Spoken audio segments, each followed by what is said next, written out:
اعوذ باللہ من الشیطان اللعین الرجیم بسم اللہ الرحمن الرحیم وصلی اللہ علی محمد وآل بیتہ الطیبین الطاہرین المعصومین۔ بارگاہ ملکوتی امیر المومنین سرزمین نجف اشرف صحن حضرت فاطمہ سلام اللہ علیہا سے مومنین کرام کی خدمت میں ایک انتہائی مبتلا مسئلہ جو اکثر طور پہ مومنین پوچھتے بھی ہیں اور بہت سارے مومنین اس میں مبتلا ہیں، اس وجہ سے ضروری سمجھا کہ اس کا جواب دیا جائے۔ آج کل چونکہ ماہ شعبان ہے اور خوشی کے دن زیادہ ہیں تو لوگ اپنے بچوں اور بچیوں کی شادیاں انہی دنوں میں رکھتے ہیں تاکہ مبارک دنوں سے ان کا یہ سلسلہ بھی مبارک قرار پائے۔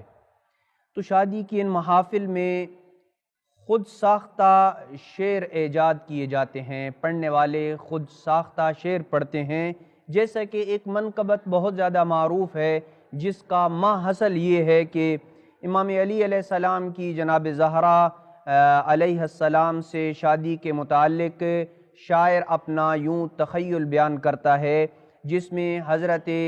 جبریل علیہ السلام دولہا بنا رہے ہوتے ہیں، جناب ادریس علیہ السلام بارات لا رہے ہوتے ہیں، حضرت داؤد علیہ السلام قصیدہ پڑھ رہے ہوتے ہیں، یعنی فرشتوں، انبیاء و رسل اور ان کے اوصیاء علیہم السلام کی طرف خیالی اور تصوراتی اعمال جو ہمارے معاشرے کی رسم و رواج ہوتے ہیں ان کی طرف نسبت دی جاتی ہے کہ حضرت داؤد باراتی بن رہے ہیں، جبریل بارات لے کے آ رہے ہیں، لڑکی رسول خدا کے گھر کی طرف سے ہے تو لڑکا اللہ کے گھر کی طرف سے ہے، اور جبریل یہ کر رہے ہیں تو میکائیل یہ کر رہے ہیں تو فلاں نبی یہ کر رہا ہے۔ تو یہ ایک تصور جو ہے وہ منقبت تقریباً سب لوگوں کو یاد ہے کہ علی و زہرا کی شادی کے عنوان سے جو ہماری شادیوں میں اور دیگر مناسبتوں میں جو منقبت پڑھی جاتی ہے، اس کے حوالے سے کیا حکم ہے؟ جواب یہ ہے کہ اگر ان مقدس ہستیوں کی طرف ایسی چیز کی نسبت دی جائے جو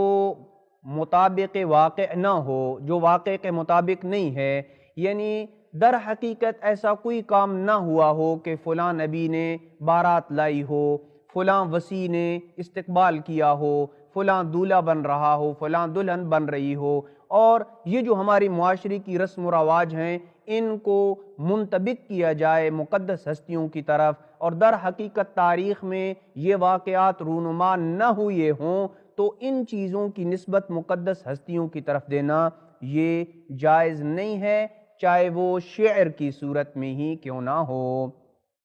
لیکن اگر وہ شاعر یا قصیدہ پڑھنے والا اپنا ذاتی شاعرانہ تخیل پیش کر رہا ہو اور اس پر وہ کوئی قرینہ بھی لگاتا ہے، اس پہ کوئی ایسا وہ